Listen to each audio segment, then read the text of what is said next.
ভারতের সাথে কূটনৈতিক সম্পর্কের টানাপোড়েনের মাঝেও আখাউড়া স্থলবন্দরে বেড়েছে রপ্তানি আয়, তবে এখনও অনিয়মিত পণ্য আমদানি। এ নিয়ে বিস্তারিত জানিয়েছেন সহকর্মী আজিজুল সঞ্চয়। পণ্য আমদানি অনিয়মিত হওয়ার কারণে রাজস্ব আয় ভাটা পড়লেও রপ্তানি আয় বেড়েছে আখাউড়া স্থলবন্দর দিয়ে। ভারতে হিমায়িত মাছ, রড, সিমেন্ট, প্লাস্টিকের মতো পণ্যগুলো এখন বেশি পরিমাণ রপ্তানি হচ্ছে, যার ফলে এই বন্দর দিয়ে রপ্তানি আয় অনেকাংশে বেড়ে গিয়েছে।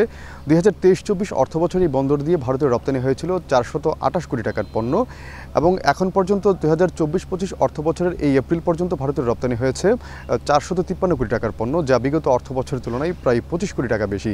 এবং এখানকার যারা ব্যবসায়ী আছেন তারা বলছেন যে আরও যেহেতু 2 মাস বাকি আছে এই অর্থবছরটি শেষ হওয়ার, সেক্ষেত্রে বলা যেতে পারে সব মিলিয়ে অন্তত 100 কোটি টাকার পণ্য এবার বেশি রপ্তানি হবে বলে তারা আশা প্রকাশ করছেন। তবে তারা চাচ্ছেন যে এখন যেহেতু শুধুমাত্র এই হিমায়িত মাছ, প্লাস্টিক, রড, সিমেন্টের মতো যেসব নিয়মিত পণ্যগুলো আছে সেগুলোই রপ্তানি হচ্ছে, তার বাইরে নতুন নতুন কিছু পণ্য যেন তারা রপ্তানি করতে পারেন সেই সুযোগটি তারা তৈরির চেষ্টা করছেন।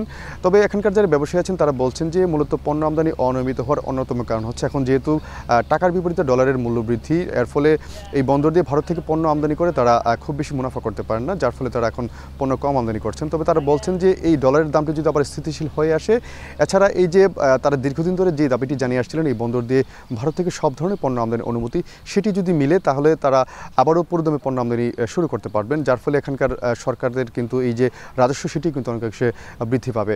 একটু জেনে রাখি, এই বন্দর দিয়ে 2023-24 অর্থ বছরে সরকার রাজস্ব পেয়েছিল প্রায় 6.25 কোটি টাকার মতো, এবং এখন পর্যন্ত এই এপ্রিল পর্যন্ত সেটি দাঁড়িয়েছে 2.71 লক্ষ টাকার মতো, যার ফলে বলা যেতে পারে প্রায় অর্ধেকের মতো কিন্তু রাজস্ব আয় কমে গিয়েছে বিগত অর্থ বছরের তুলনায়।